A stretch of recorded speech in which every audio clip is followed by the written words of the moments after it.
다시 한번 기도합니다. 아버지 하나님, 감사와 영광을 돌립니다. 이 시간도 주의 은혜 가운데 예배할 수 있어서 감사합니다. 하나님의 다스림을 받을 수 있어서, 하나님 통치권 안에 들어갈 수 있어서 감사와 영광을 돌립니다.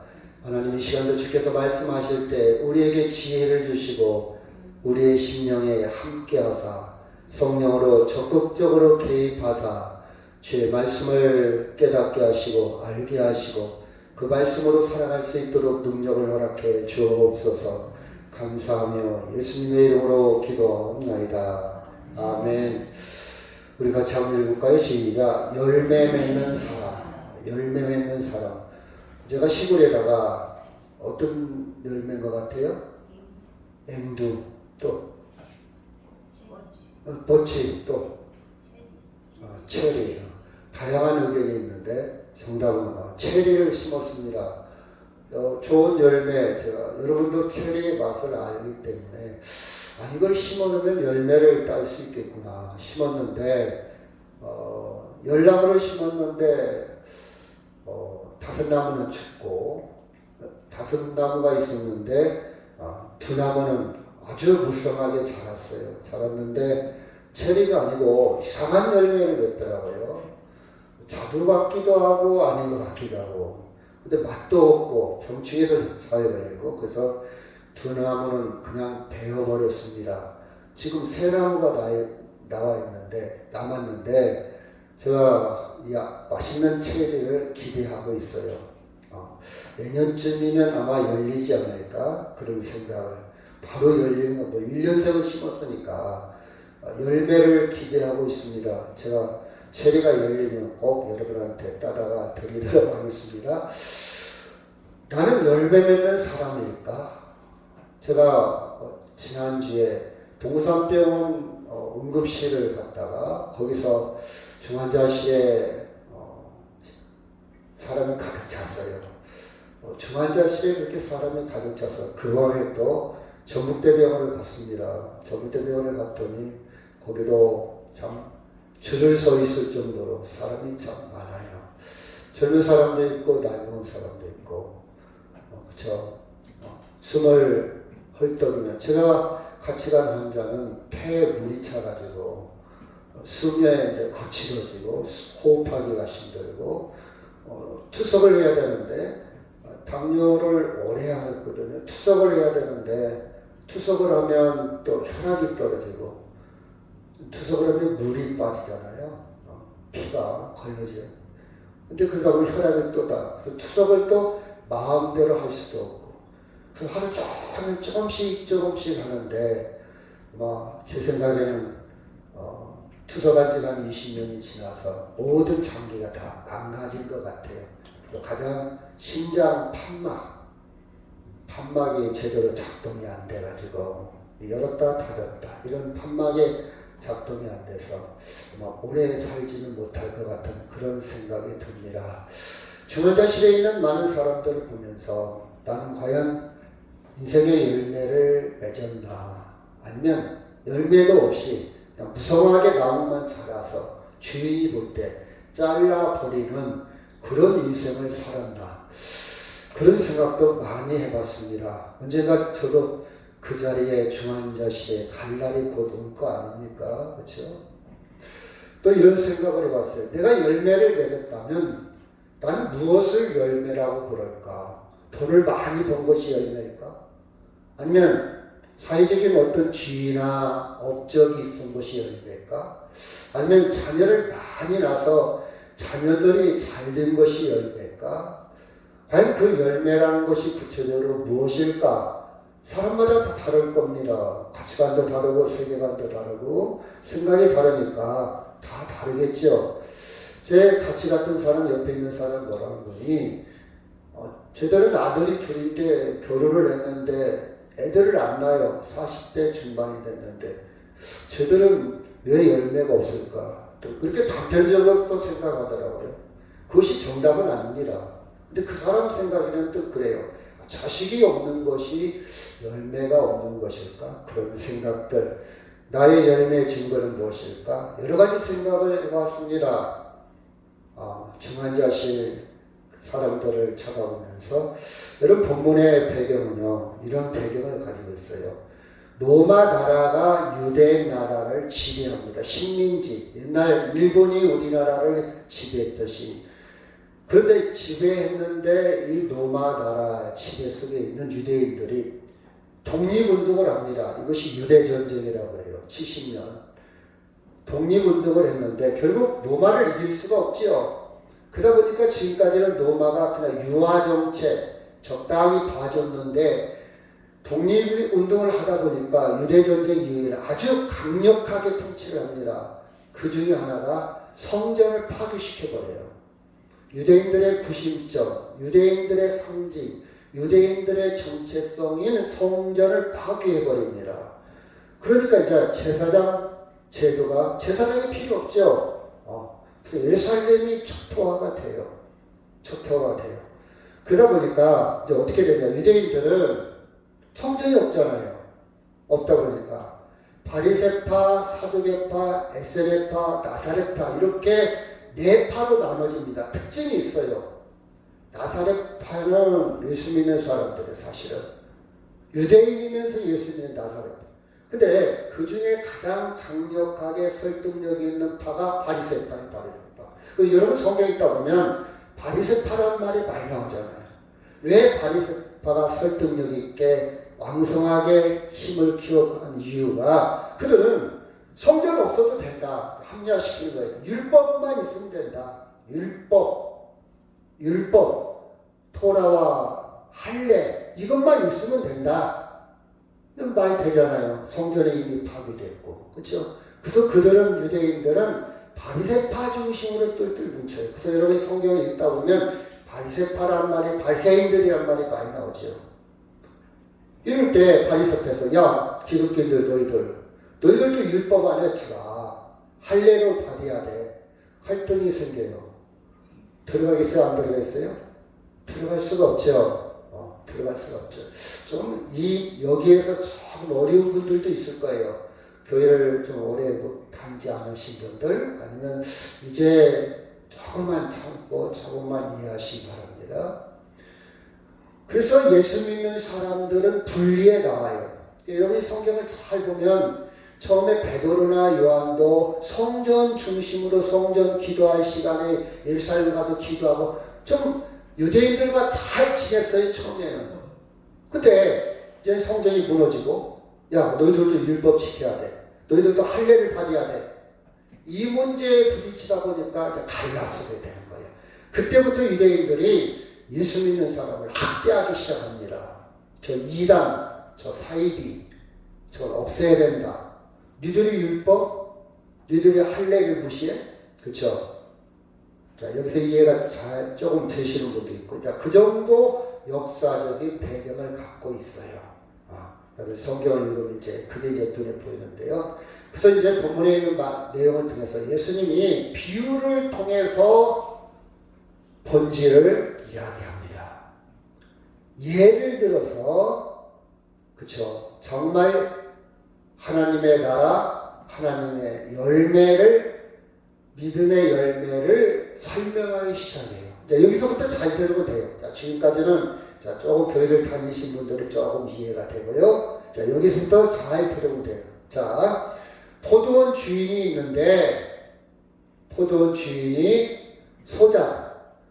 소작농들에게 소작을 주고, 포도원에 소작을 주고, 멀리 갔다가 이제 열매 맺을 때가 되어서 하인을 보내서 소작료를 받아오게 해요. 포도를 수확할 때. 열매, 그쵸? 옛날에 가나안에 살았던 분들은 소작을 많이 했잖아요. 대지주들의 땅을 일제시대 때도 그러고, 그쵸? 이해가 될 겁니다. 그런데 이 소작을 지었던 사람들이 소작료를 안 내는 거예요. 거기다 대고 소작을 받아오라 했던 종들을 때리고 죽이고 이런 반란을 일으키는 거예요. 혁명이라고 할까요? 쿠데타라고 할까요? 쿠데타가 좋겠네요. 여러분 왜 그랬을까? 성경에 일단 가만히 생각하니까 이 지주가 이 포도원 주인이 악덕 지주일까? 너무 착취를 많이 했나? 아니면 아니면 흉년이 들어서 먹을 것이 없어서 소작물을 낼 수 없었나? 그쵸? 일단 이 소작인들이 반란을 일으키고 하인들을 계속해서 죽이고, 그렇죠, 돌로 쳐 죽이고 반란을 일으킵니다. 한두 번이 아니지요. 성경을 잘 읽어보면 이런 것이 반복되자 이번에는 그 주인이 아들을 보냈어요. 아들을 보내면 그래도 죽이지는 않겠지, 때리지는 않겠지. 내가 아들을 보냈는데 그들이 하인들을 취급하듯 그렇게 취급하지는 않겠지. 이렇게 해서 아들을 보냈습니다. 아들을 보냈죠. 근데 이 소작인들이 더 무서운 생각을 어떻게 하는 거니? 그 아들 죽여버리자. 아들을 죽이면 그 저 아들이 상속을, 그 모든 포도원의 땅들을 상속받을진데, 그러면 아들을 죽여버리면 나중에 우리 차지가 되지 않을까? 이런 생각 속에서 주인 아들마저 죽이죠. 여러분, 우리는 이 성경의 내용을 이제 뒤도 나오지만 여러분이 이해됐잖아요. 자, 포도원 주인은 누구라고요? 포도원 주인은 하나님을 상징하고, 예를 들 하인은 예언자들. 하나님이 지금까지 많은 선지자들, 예언자들을 보냈잖아요. 근데 유대인들이 선지자들을 말을 안 들어. 계속 선지자를 핍박하고 박해하고 심지어 선지자들을 돌로 쳐 죽였지 않습니까? 하나님께서 보낸 그 예언자들을, 그렇죠? 결국 하나님은 아들을 보냈다. 누구를 보냈죠? 예수님을 보냈는데, 물론 이 말씀은 예수님이었는데 예수님이 예지, 그러니까 앞으로 되어질 것을 생각하고 얘기한 거예요. 아들을 보냈는데 아들을 울타리로 성 밖으로 끌어내요. 거기서 돌로 쳐 죽였다. 본문에 있는 말씀에 보면 그렇게 나오잖아요. 당신이 십자가에 죽을 것을, 너희들이 결국 나를 십자가에 죽일 것을 예지를 하고 본문 미화를 가지고 말씀을 합니다. 말씀을 해요. 자, 같이 한번 읽어볼까요? 시작.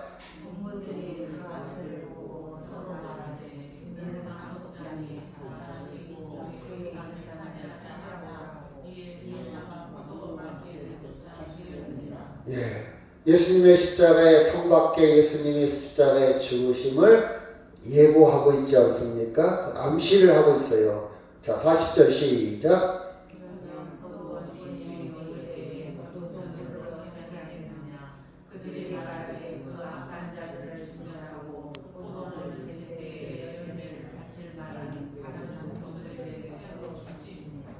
그렇죠.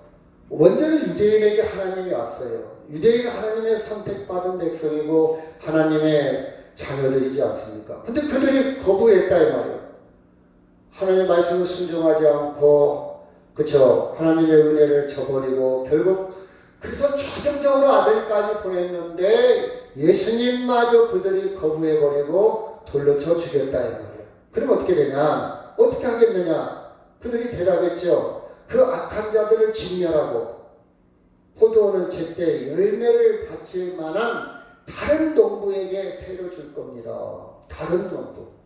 다시 말해 이방인들, 우리 같은 사람, 유대인이 아닌 우리 같은 사람들에게 새를 줄 겁니다. 성실한, 받아들이는, 주인의 말을 듣는, 그쵸, 새를 줄 겁니다. 이렇게 얘기합니다.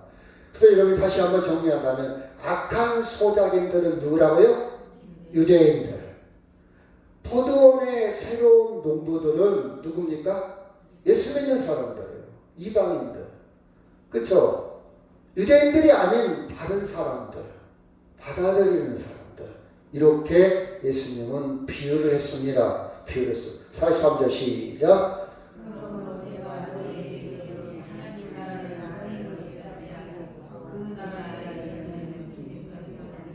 그렇죠. 그러므로 내가 너에게 이르노니 하나님 나라를 너희는 빼앗기고, 유대인들한테 하는 말이에요. 너희는 빼앗기고 그 나라의 열매를 맺는 백성이 받으리라. 하나님 나라와 열매 맺는 백성과는 여러분 이렇게 상관시켜서 여러분 이해를 하시길 바랍니다. 하나님 나라는 열매 맺는 백성이 받는다. 그렇죠? 하나님 나라 열매 맺는 백성 같은 말이에요. 열매 맺는 백성이 하나님 나라에 들어간다. 이렇게 정리를 해도 좋고요. 여튼 이렇게 여하를 둡니다. 결국은 유대인들은 하나님 나라 열매를 맺지 못하고 하나님 나라에 쫓겨나고 예수를 믿는 사람, 그 아들을 영접하는 자, 그 아들을 믿는 자들은 열매를 맺고 하나님 나라에 들어가게 된다는 것을 가르쳐 주고 있습니다. 그러면 구체적으로 하나님 나라의 열매는 뭘까? 하나님 나라 열매는 뭘까? 여기서 조금 더 이해를 조금 보강하고 넘어가도록 하겠습니다. 하나님 나라 열매는 뭘까? 그렇죠? 여러분, 하나님 나라의 열매는 윤리를 말할까? 도덕을 말할까? 아니면 교회의 법, 당시의 율법, 그렇죠? 교회의 법이 있어요. 사랑, 온유, 희락, 화평, 오래 참음, 행함, 성령의 9가지 열매처럼, 아니면 행함이 없는 믿음은 죽은 믿음이 할 정도로 믿음, 이런 것 행함, 이런 것들이 하나님 나라의 열매일까? 물론 큰 의미에 본다면 그것도 포함되겠지요. 그러나 본질은 아니에요. 왜 아니냐? 제가 말씀을 드릴게요. 열매는 뭘까? 막 사랑, 온유, 화평, 그게 아니고, 예를 들어서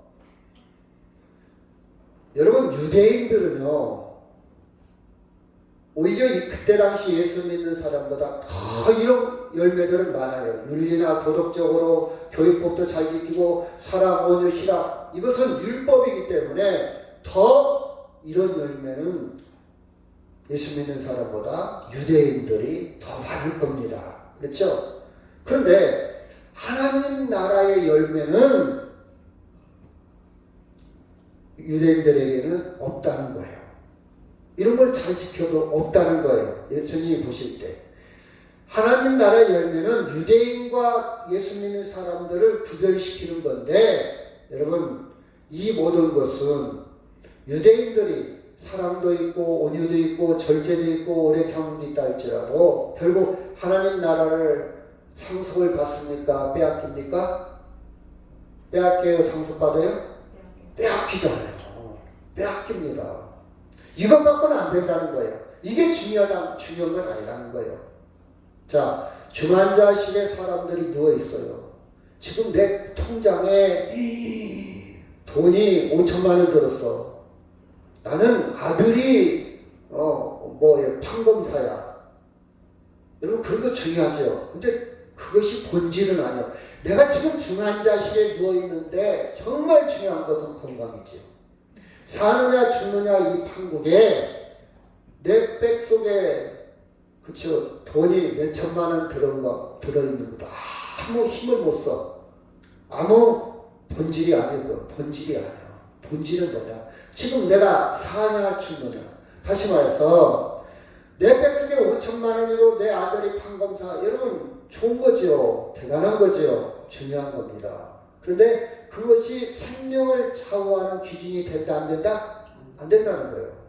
안 되는 거예요. 그래서 저는요 여러분이 이 시간 예배할 수 있다는 것은 여러분 감사하시기 바랍니다.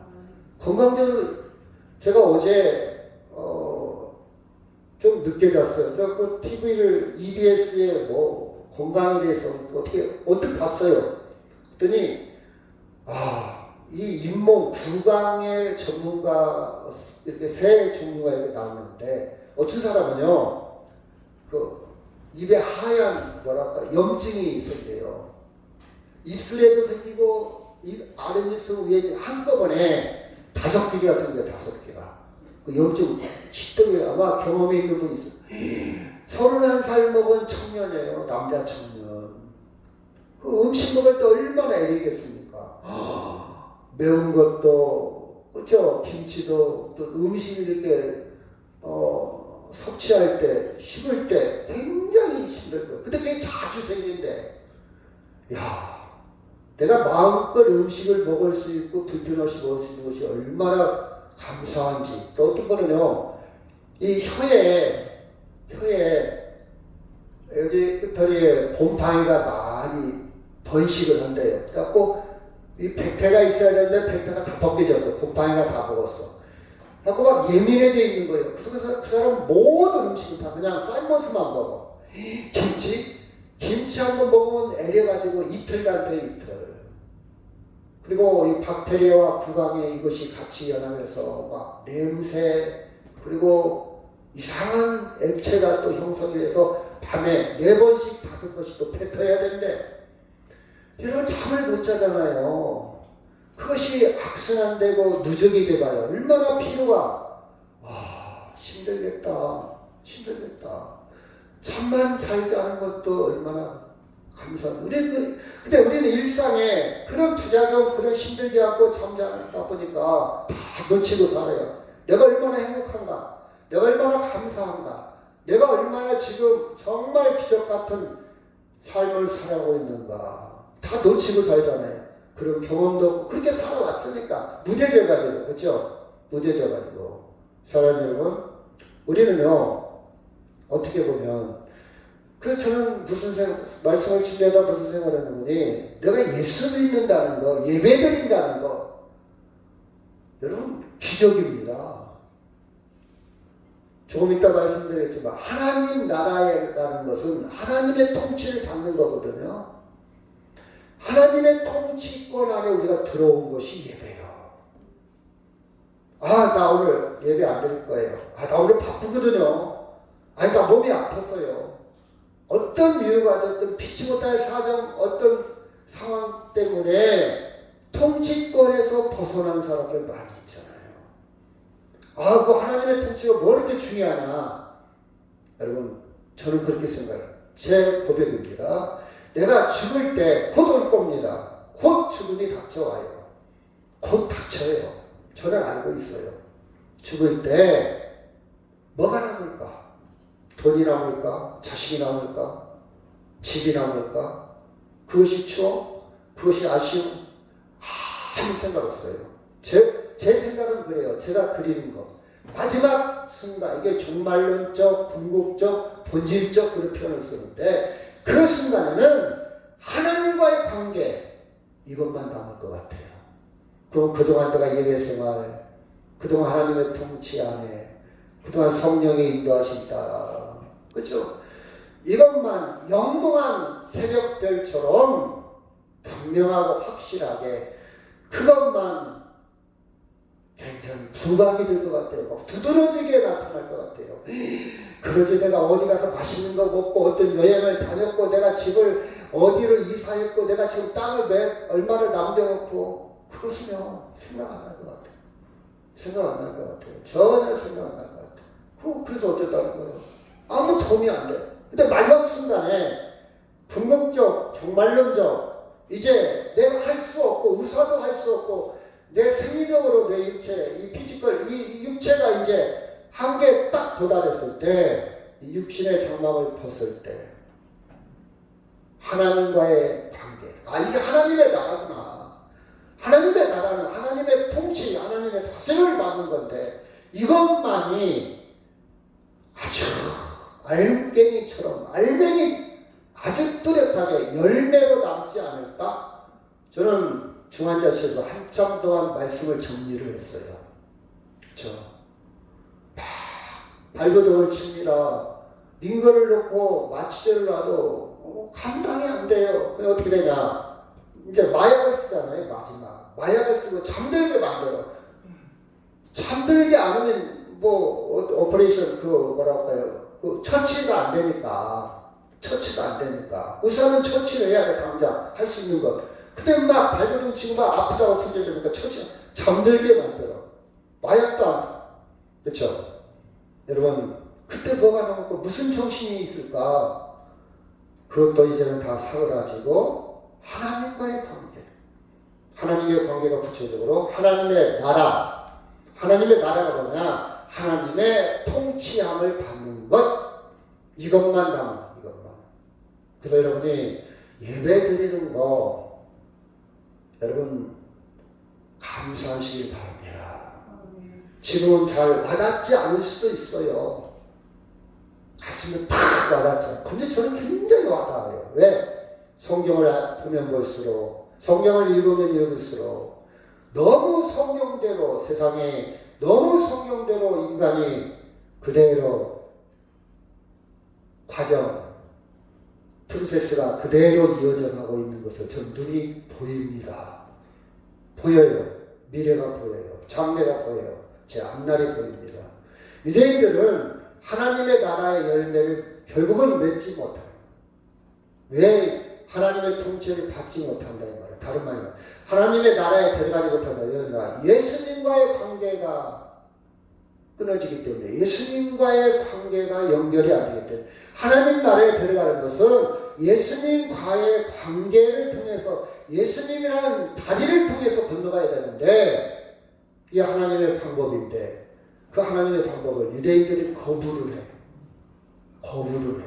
결국 하나님 나라에 들어가지도 못하고 하나님의 다스림을 받지 못하고 열매도 없다 이 말이에요. 다시 말해서 윤리나 도덕이나 그런 것들이 아니더라 이 말이에요. 그것으로 본질의 문제는 아니더라 이 말이에요. 그렇죠?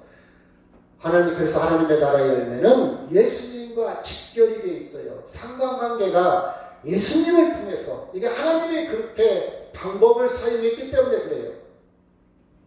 예수를 놓치면 안 돼요. 여러분 시발유 차는요, 개솔린 차는 시발유를 넣어야 작동하도록 설계가 됐어요. 근데 이거 경유를 넣으면요 차가 망가져요. 반대로 경유차는 경유를 넣어야지, 잘못 시발유를 주유를 했다?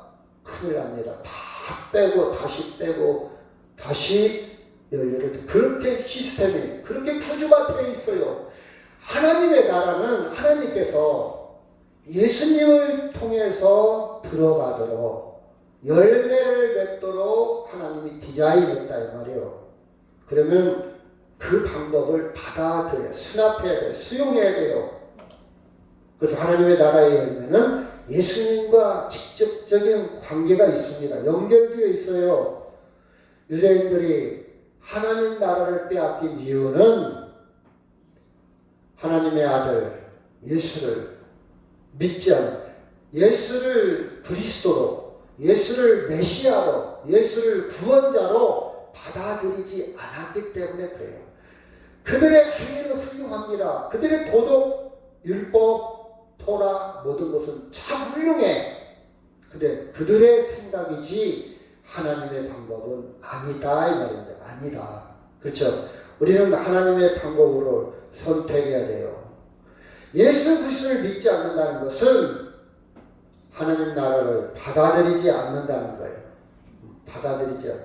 하나님 나라를 받아들이지 않는 사람은 결국 하나님 나라 열매를 맺지 못한다 이 말이에요. 그럴싸하게 이거 무성하게 자랐는데 기다려 보니까 엉뚱한 열매를 맺은 거예요. 이건 상품 가치가 없어. 맛도 없네. 그거 뭐 썩기도 하고 어떻게 됩니까? 잘라버리는 거예요. 너는 땅만 차지하구나. 그래서 거기다 뭐 심었냐? 호두나무를 심었어요. 호두나무를 심었더니 지금 싹이 났더라고요. 싹이 났다는 것은 뿌리가 살았다는 거예요. 여러분 나무는요 가을에 심으면 좋아요. 봄보다는 가을에 땅속에 있다가 음이 트는 게 봄이잖아요. 그래야 성공률이 참 좋아요. 싹이 났어요. 모르겠어요. 몇 년 만에 열릴지는 모르겠지만은, 그렇죠? 여러분, 그래서 우리 기독교 신앙은요 특징이 있어요. 여러분, 유대인들도 구약 성경을 다 믿어요. 우리도 구약 성경 믿잖아요. 사실은 구약 성경을 우리가 정경, 캐논, 성경으로 받아들였다는 것은 유대인들과 굉장히 밀접한 관계를 유지했다는 거예요, 옛날에. 여러분 잘 보세요. 우리가 용어를 쓸 때 여기는 성전이라고 쓰면 안 돼요. 사실 성전보다는 예배당. 성전은 구약 용어입니다. 그렇죠? 물론 거룩한 예배당은 그냥 그래서 다른 사람이 쓴다 해서 여러분 이상하게 생각하지는 마세요. 그냥 받아들이세요. 그것이 막 그렇게 본질의 문제는 아니니까. 근데 정확하게 쓴다면 성전보다는 예배당이에요. 그렇죠? 예배 드리는 것. 성전이라는 말은 구약적인 의미예요. 그래서 사실은 구약 성경보다는 신약 성경에 더 초점을 맞춰야 돼요. 물론 신약을 이해하려면 구약의 뿌리를 알아야 되겠죠. 배경을 알아야 되겠죠. 그 구약은 나무라면 신약은 열매. 나무를 왜 심습니까? 뭘 위해서? 열매를 위해서. 그렇죠? 열매를 위해서. 근데 유대인들도 구약 성경을 갖고 있고 우리도 구약 성경을 갖고 있어요. 여러분 저기 중동 지방의 스탄이라는 나라, 아프가니스탄, 우즈베키스탄, 키르기스탄 다 마음의 휴교도입니다. 휴교도. 뭐 사우디아라비아, 이란, 이쪽 인도네시아, 이쪽 필리핀까지 막 확장을 했지 않습니까? 우리나라도 많이 들어와 있어요. 그렇죠. 중동에 근로자들이 많이 있어요. 저쪽 밑에로에서 예를 들어서 이집트나 모로코까지 막 저 북아프리카까지 확장이 되어 있어요. 이 마음의 틀이요. 지금 이스라엘과 싸우고 있잖아요. 헤즈볼라, 그렇죠? 이게 다 마음의 틀. 종교적인 싸움이 어떻게 보면 율법적인 싸움이고, 그래서 서로 적으로 생각을 해요. 근데 봐봐요. 이 사람들도 뭘 믿냐? 구약 성경을 믿어요. 거기다가 거기다가 마음의 계시로까지 합쳐서 거기서 좀 들리지만 또 구약도 믿어요. 구약도 믿기 때문에 그들은 우상이라고 생각해서 다 부셔요. 막 옛날 유산, 세계 유산을 다 부셔요. 그리고 마호메트 교회 회당에 가보면요, 뭐가 발달했냐? 글씨가 발달. 글씨. 그림을 그리면 안 돼. 우상을 섬기지 말라. 어떤 형상도 만들 철저하게 지키는 사람들. 그래서 그림은 안 되고 글씨가 발달해서 켈리라는 글씨가 마호메트 휴교도에서 나온 거예요, 사실은. 구약은 믿는다는 말이에요. 그러면 유대인들도 믿고 우리도 믿고 그 사람들도 다 믿어요. 그렇죠? 그리고 역사학자들도 성경을 인정해요. 고전으로. 그렇죠? 성경은 책 중의 책, 성경은 위대한 책으로 인정을 해요. 그렇죠? 그런데 뭐가 그들과 유대인들과 마음의 휴교도와 뭐가 예수님과 뭐가 다르냐? 다른 이유는 예수를 메시아, 예수를 구주로 받아들이냐 안 받아들이냐 이 차이입니다. 그들은요 예수를 어떻게 생각하냐? 선지자 중에 하나, 역사학자들도 현존하는 성인 중에 하나, 예수를 성인 중에 하나로 받아들이지 구세주, 구주, 메시아, 그리스도로 받아들이질 않아요. 근데 우리는 예수님을 메시아, 다른 말로 그리스도, 다른 말로 구원자로 받아들여. 이게 차이요. 여기에서 하나님의 나라와 열매의 차이입니다. 이게 차이입니다. 자, 봐봐요. 자, 요한복음, 마가복음 1장 14절 시작.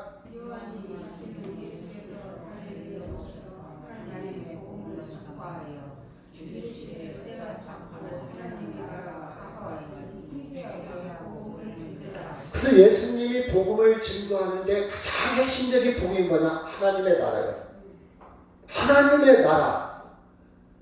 예수님은 하나님의 나라의 중심에 있고 하나님의 나라에 그걸 위해서 오셨다 이 말이에요. 그 지금까지 구약, 지금까지 모든 예언자들, 선지자들은 오실 예수님을 말했다면 예수님은 오신 예수님이에요.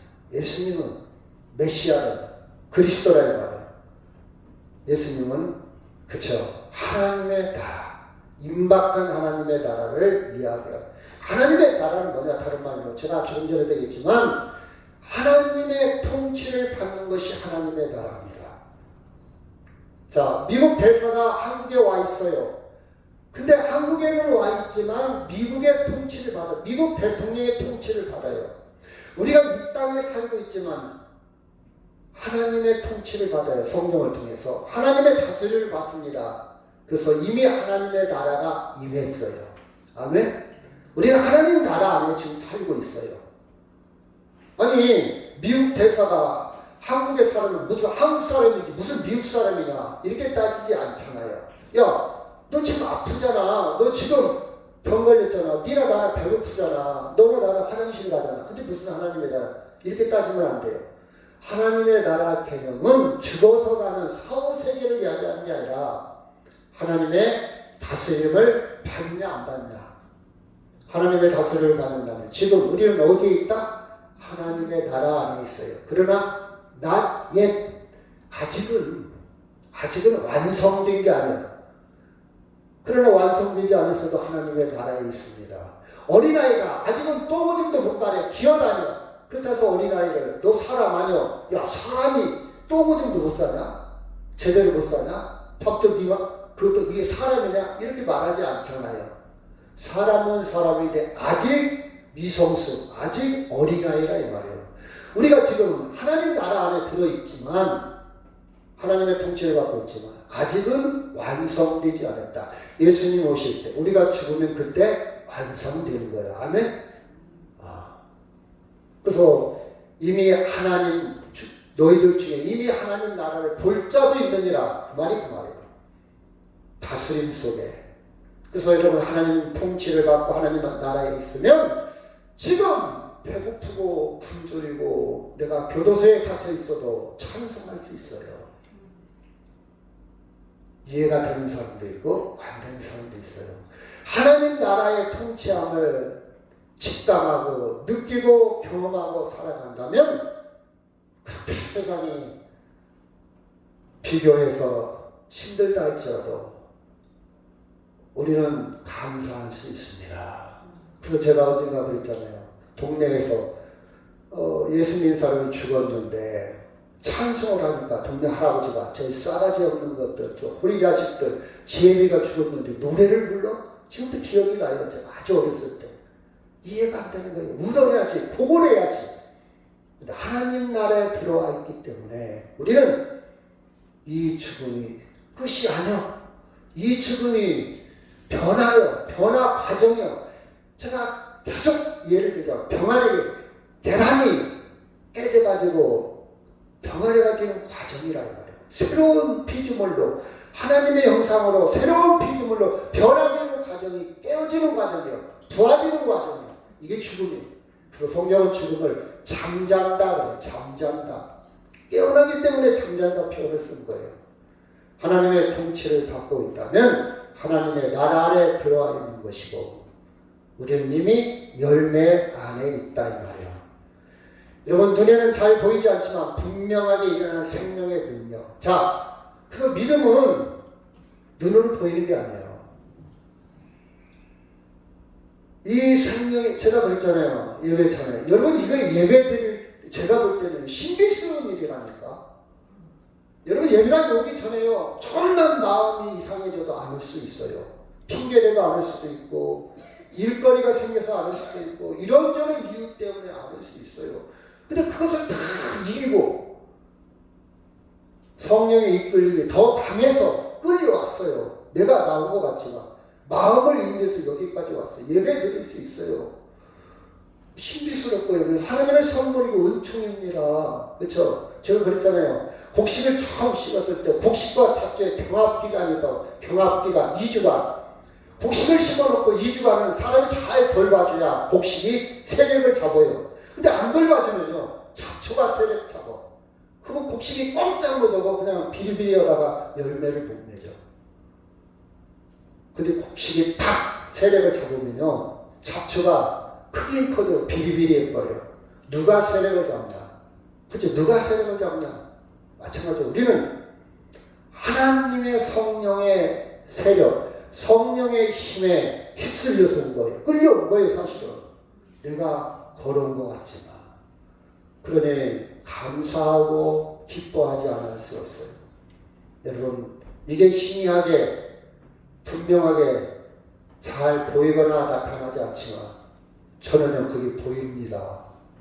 생명의 능력이라는 것. 그리고 제 말이 이제 마지막 순간에 설득력 있게 하늘 앞에 드러날 겁니다. 그래, 그거였어. 그쵸? 그때서는 그 성경 뭐라 해야 되나? 지금은 거울을 보는 것처럼 희미하지만 그때는 확실할 것이다. 옛날 거울은요, 지금처럼 수으로 된 거울이 아니야. 옛날 거울은 동판을 막 문대가지고 보는 거울. 동판. 그래서 희미한 옛날 거울. 성경에 나오는 거울은 그 거울입니다. 희미하지만. 어렴풋하게 보이지만. 그쵸? 그래서 여러분, 복음서를 보면요, 하나님의 특성이 나옵니다. 예를 들어서 치유 사건도 나오고 귀신을 쫓아내고 너희는 죄가 없다. 이것은요, 하나님 나라의 특징들이에요. 새로운 변화, 지금까지 경험해보지 못한 새로운 나라, 진정한 자유와 해방을 의미하는 하나님 나라는요, 진정한 자유를 줍니다. 자유가 뭔지 아십니까? 종이 되지 않는 거예요. 반대말로. 여러분은요, 하나님의 은혜 속에서 생명의 자유를 누리는 사람들이요. 병에 걸려서 질병에 의해서 내가 죽을 수도 있지만 거기에 겁내지 않아요. 이게 자유예요. 내가 오늘 아무리 바쁜 일이 있다 할지라도 나는 예배할 수 있다면 그건 자유입니다. 나 돈 못 벌면 안 되는데, 돈 벌어야 되는데. 어떻게 보면요, 종의 돈의 노예요. 어떻게 보면 거지도 자기도 다 못 쓰고 죽는다더라. 아멘. 그렇죠? 우리는 충분해요. 근데 욕심이 생기는 거예요. 더. 그렇죠? 브레이크를 걸 줄 알아요. 왜? 여러분, 돈 많으면 좋아요. 저도 좋아합니다. 문제는 그것 때문에 시간과 심지어 예배까지 다 거기다 소진된단 말이에요. 내 젊음이 다가. 억울하잖아요. 그래서 저는요, 지금 순간, 그쵸? 하나님 주신 이 젊음, 이 순간순간, 내가 건강했던 이것을 더하지도 말고 덜하지도 말고 중심을 잡으면서, 여러분 돈도 벌어야 됩니다. 그러나 거기에 노예는 두지 말자. 제 지름, 제 철학이에요. 그쵸? 돈이 정말 편리하고 있으면 좋고 정말 좋은 거 많이 제공합니다. 제가 돈 맛은 잘 모르겠지만. 그런데 노예는 싫다. 끌려가지는 않는다. 그렇죠? 열심히 벌고 열심히 살아가되 주일날까지 포기할 수는 없다. 제 지론입니다. 여러분, 진정한 해방을 입습니다. 하나님 나라의 특징입니다. 하나님 나라의 특징. 예수님을 받아들인다는 것은 하나님 나라에 들어간다는 거예요. 다시 말해서 하나님의 통치를 받고 열매를 맺는 겁니다. 그렇죠? 그런데 예수님을 메시아로 구주로 받아들이지 못하면 그냥 예언자 중에 하나, 선지자 중에 하나, 세례 요한 같은 그런 예언자, 아니면 성인 중에 한 분, 이 정도로만 생각하면 하나님 나라에 들어갈 수가 없어요. 진정한 하나님 나라에, 왜? 예수님이 그리스도거든요. 그리스도라는 말은 구원자라는 뜻이요. 그래서 우리는 예수님께 전적으로 부탁을 하고 예수님의 은혜를 덧입어야 돼요. 예수님 멋진 사람이 하나야. 이 정도만 생각해서는 은혜를 받을 수가 없어요. 그렇죠? 여러분, 예수님은요, 전혀 다른 생명의 근원으로 우리가 경험을 해야 됩니다. 단순히 성인 중에 하나, 예배당에 가니까 좋은 얘기도 하고, 예배당에 가서 나쁠 건 없지. 이 정도로 예수님을 생각한다면, 내가 주인이고, 내가 구원자고, 내가 내 생명을 책임지는데, 예수님 한 분 있으면 좋겠다. 이 정도로 아웃사이더로, 그냥, 반찬 한 가지 정도로 이렇게 생각한다면, 하나님 나라에 들어가거나 열매가 아니에요. 예수님은 메인이요, 메인. 예수님은 구원의 절정입니다. 이 절정, 클라이막스가 뭐냐? 부활이에요, 부활. 성인들이 많이 있었어요. 예수님 같은 선지자들도 많이 있었어요. 예수님처럼 도덕, 윤리 훌륭한 사람들 많이 있었습니다. 그런데 그들은 구세주가 되지 못하는 이유는 부활이 없기 때문에. 근데 예수님은 부활을 통해서 생명을 증명했어요. 영원한 생명을 증명해. 영원한 생명은 하나님의 생명입니다. 부활을 통해서 완벽하게 내 생명을 완성시켰다. 그렇죠? 여러분, 이 질적으로 전혀 지금까지 경험하지 못한 새로운 세상의 어떤 것을 다 초월하고 완성시킨 예수님의 부활은요, 지금도 우리 안에서 작동하고 있어요. 우리 안에서 작동되어지는 사람은 하나님 나라를 경험하고 하나님의 열매를 맺은 사람인데, 이것이 숨겨진 채, 감춰진 채, 우리 눈으로 보이지 않는 채 사람마다 각각 다르게 은폐 방식으로, 그렇죠? 그래서 예수님은 역사적으로 선취된 선취, 우리보다 앞서 이루어진 궁극적인 생명의 주인으로 우리에게 와 닿아야 됩니다. 자, 아침에 전화가 왔어요. 오래 못 살 것 같습니다. 죽음을 준비하세요. 그렇죠? 아들이 전화 왔어요. 오래 못 살 것 같아요. 죽음을 준비해요. 여러분, 아들이 할 수 있는 게 있습니까? 그러면 아들은 죽음을 준비해야 되겠다. 예시장을 어디로 할까? 장례시장을 어디로 할까? 어떻게 장례를 치를까? 그거밖에는 없어요. 누가 내 생명을 구원하냐고요.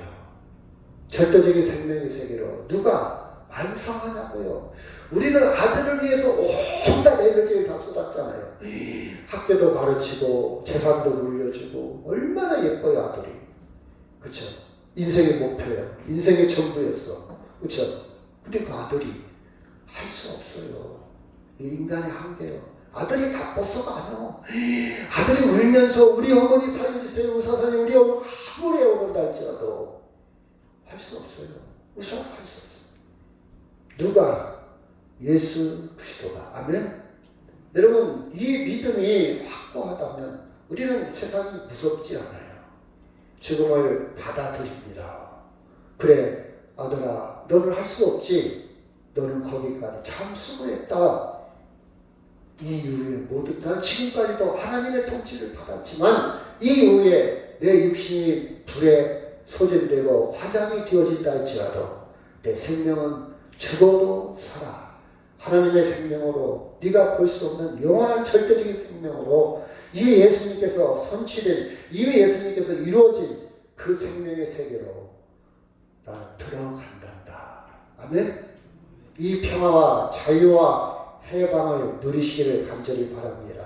아멘. 같이 한번 읽을까요? 시작. 아담 안에서 모든 사람이 죽은 것 같이 그리스도 안에서 모든 사람이 삶을 얻으리라. 그러나 각각 자기 차례대로 되리니 먼저는 첫 열매인 그리스도요, 다음에는 그가 강림하실 때 그리스도에게 속한 자요. 아멘. 아담이라는 것은 사람을 총칭하는 말이에요. 모든 사람이 죽은 것 같이. 그렇죠? 사람은 다 죽어요. 안 죽을 사람 없어요. 그러나 예수 안에서 모든 사람이 생명을 얻으리라. 아멘. 그 다음에 그러나 각각 자기 차례가 다 있어요. 이건 나이에 상관없이, 그렇죠? 땡감이 떨어질 때도 있고 홍시가 떨어질 때도 있고 꼭 홍시만 뒤에서 떨어지는 건 아니에요. 언제 떨어질지 몰라. 근데 자기 차례가 있어. 은폐 위에 있어. 숨겨져 있어. 다만 먹을 뿐이야. 자기가 한 500년 살 것처럼. 근데 저는 알아요. 내일이 올 수도 있다. 항상 매뉴얼이 있어요. 준비가 돼 있어요.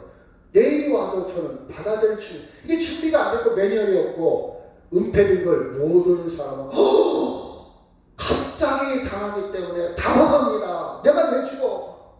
난 죽을 수 없어. 놀래 자빠지겠죠. 나는 아직 나이도 젊은데, 아니 나는 할 일이 많은데, 그 네 생각이고. 전 차례가 있어요. 하나님만 은폐되어 있어. 감춰져 있어. 근데 먼저는 첫 열매인 예수님이요. 예수님이 이미 시범을 다 보였어. 예수님이 다 이루셨어요. 너 죽음 무섭지? 경험해보지 않았지. 누가 죽었다가 산 사람 없으니까 너 죽음 이후에 뭔지 모르지. 누가 말할 수 없지. 정보도 없고 지식도 없지. 정보도 없고 지식도 없고 경험도 없고 얼마나 무섭겠습니까, 죽음이. 근데 봐라, 내가 시범을 보일게. 그리고 죽음에서 부활해. 나 따라와. 나만 따라와. 나만 믿어. 나를 믿어야 돼. 믿어야 따라오지. 믿지 않고 어떻게 따라오겠니? 첫 열매인 그리스도. 그 다음은 그가 강림하시, 그가 오실 때, 그 성령께서 함께 하실 때 나에게 속한 자, 그죠? 그리스도에게 속한 자다. 여러분, 이것이 와 닿아야 돼요. 이 가치관과 이 신앙의, 그렇죠, 정체성이 확실하면 우리는 잘 살 수 있어요. 스트레스 안 받습니다. 이해할 수 있습니다. 용서할 수 있어요. 성령의 열매를 맺을 수 있어요. 성령. 그러므로 시작. 그러므로 내가 너에게 이르노니 하나님 나라를 너희는 빼앗기고 그 나라의 열매 맺는 백성이 받으리라. 열매 맺는 백성이 받으리라. 열매 맺는 백성이. 그렇죠? 우리는 하나님의 열매 맺는 백성이니까 다시 한번 정리합니다. 우리는 하나님의 열매 맺는 백성입니까? 아멘? 왜? 왜 그럴까? 예수를 그리스도로 믿으니까. 예수를 구원자로 믿으니까. 그렇죠? 그렇죠? 인정하니까. 예수를 메시아로, 그리스도는 메시아라는 뜻이에요. 다른 말로 구원자라는 뜻이에요. 인정하면 우리는 열매 맺는 백성. 열매 맺는 백성이라는 말은 생명이 들어있다 이 말이에요. 열매 안에는 뭐가 있다고요? 생명이 있어, 생명. 씨드, 씨앗이요, 씨앗. 열매는 생명이 들어있다는 뜻이에요. 여러분, 열매를 따고 박사 말리잖아요. 말려도, 식물은 말려면 죽어, 원래는. 근데 생명은 말려도 안 죽어. 뭐가 있어서? 그 속에 뭐가 있어서? 생명. 이게 신비스럽지 않아요? 그건 하나님의 은총이고 선물입니다. 이게 믿어진다면 은총이에요. 안 믿어지면 어쩔 수 없고. 제가 그렇게 전도하려고, 그렇게 예수 믿으라고도 안 믿는 사람 안 믿어요. 죽어도 안 믿어. 죽어도 안 믿어. 그러니 저나 여러분도 똑같은 사람이잖아요. 그나 저나. 저 사람이 나보다 더 착할 수도 있죠. 근데 믿어진단 말이에요. 믿어지는 것은 은총이고 선물이에요. 은총이고 선물이에요. 그렇죠? 우리가 하나님 나라의 열매는 증거가 뭘까? 증거가 뭘까? 그렇죠? 증거. 자, 45절 46절 시작. 대제사장과 바리새인들이 이 비유를 듣고 자기들을 가리켜 말씀하신 줄 알고 찾고자 하나 무리를 무서워하니 이는 그들이 예수를 선지자로 자기가 눈치를 챘어. 너희들이 포도원 종들을, 주인 종들을 다 죽이더니 이제는 아들까지 죽였다. 이게 너희들이다. 그 이제 눈치를 챘 거예요. 자존심을 건드려간 거예요. 그렇죠? 그렇죠? 이 사람들은요, 대세는 예루살렘 성전의 기득권자예요. 성전 통해서 우려먹고 사는 사람들. 성전. 바리새인들은 율법을 지켜야 돼. 이 사람은 대화가 안 돼. 예수님과 대화가 안 돼. 제가 그랬잖아요. 고등학교 나와서 책 한 권만 읽은 사람. 자기 주장이 너무 강해. 고집이 강해. 대화가 안 돼. 이 사람은 고집이 강한 거예요. 따릅시다. 나이 먹을수록 고집 내려놓자. 돈 좀 있다고 옛날 왕년에 내가 그 고집 부리면 진짜 인기였다. 진짜 인기 없어요. 나이 먹을수록 유연해져야 돼. 그래요? 그렇지 뭐. 그래요. 그래야 인기 있어요. 자기 얼른, 제가 요새 생존 비결을 하잖아요. 생존을 주장하네요. 그래요. 그렇죠? 고집을 내요, 고집. 근데 이 바리새인들이나 자기 생각을 내려놓고 예수님 말씀을 드려야 되는데, 우리한테 도전을 해? 우리 기득권을 침해하네? 성경과 율법 할래? 이걸 하지 말고 자기를 믿으라고? 여러분, 자기 생각을 절대화시키다 보니 결과적으로 어떻게 되냐? 하나님 나라에 들어갈 수 있다, 없다? 없다. 하나님 말씀을 받아들여야 돼요. 하나님 말씀. 이건 아니야. 내 마음에 안 맞아. 이건 논리적으로, 과학적으로 안 맞아. 과학과 논리는요, 영원한 거 아니에요. 과학도 계속 변하고, 설령 그 과학이 옳다 할지라도, 그건 이 땅에 되어지는 작동의 원리고, 그 과학이 우리의 영원한 생명으로 인도할 수 있다 없다? 없어요. 과학은 이 땅의 작동기는 원리. 그것도 불확실한 것도 많고, 그렇죠? 영원한 게 아니에요. 영원한 게 아니에요. 예수님만 하나님의 나라, 하나님의 통치, 궁극적인 생명 자체입니다. 아멘? 이게 열매. 그렇죠? 다시 말하면 축복이고 은총입니다. 그렇다면 우리는 예수님께 좀 관심을 좀 가지세요. 아멘? 예수님을 좀 사랑하세요. 내가 무슨 일이 있어도, 그쵸? 좀 성경도 보고, 좀 알아가야 할 거 아니에요. 그쵸? 여러분, 누굽니까? 한강의 작품을 100만 권 이상이 팔렸다고 하잖아요. 그런 작품도 있지만, 성경도 있고, 한강의 작품이 아주 시적이고, 말이 없으면서도 깊이가 있고, 치유가 있고, 힐링이 있다 할지라도, 구원의 길에 이를 수 있다 없다? 없어요. 나이가 먹을수록 성경도 더 보고 예배도 좀 더 늘리고 주님과 더 관심도 갖고 TV 프로그램만 확장시키라고 와. 여러분, 그렇죠? 진정한 자유와 기쁨을 누리시기를 바랍니다. 아멘. 말씀하고 마치도록 하겠습니다. 시작. 아담 안에서 모든 사람이 주님같이 그리스도 안에서 모든 사람이 삶을 얻으리라. 그러나 각각 자기 차례대로 되리니 먼저는 첫 열매인 그리스도요, 다음에는 그가 강림하실 때 그리스도에 속한 자요. 아멘. 다 같이 동서로 기도합니다. 예수 그리스도를 구주로 인정합니다. 예수 그리스도를 하나님의 아들로 인정합니다. 영접합니다. 하나님의 나라 열매 맺는 믿음이 되게 하여 주옵소서. 참 자유와 기쁨을 누릴 수 있도록 역사해 주옵소서. 다 같이 동서로 기도합니다.